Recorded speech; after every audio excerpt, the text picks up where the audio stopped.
诶，终于开到里面的果肉了。广州现在很热啊，但是我还是来到了华南植物园，或者现在应该叫做华南国家植物园。看到满地都是一种红色的果子，非常的漂亮。然后我特意请教了一下植物园的同事，说这是一个可以吃的水果，它叫做大花地轮桃，样子有点像桃子。 但其实它不是桃来的，只是样子有点像桃子。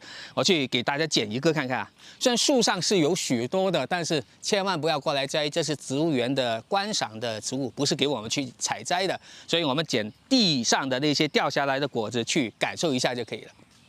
实际上这个不是皮啊，这是它的花萼片，我们要把它掰开，要把它掰开。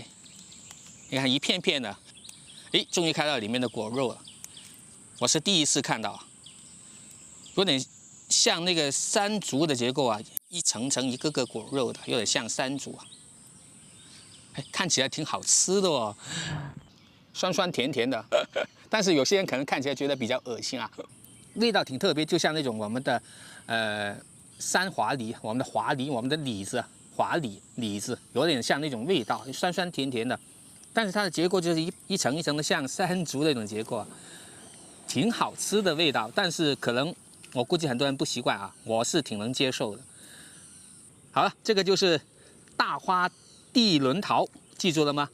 大花地轮桃。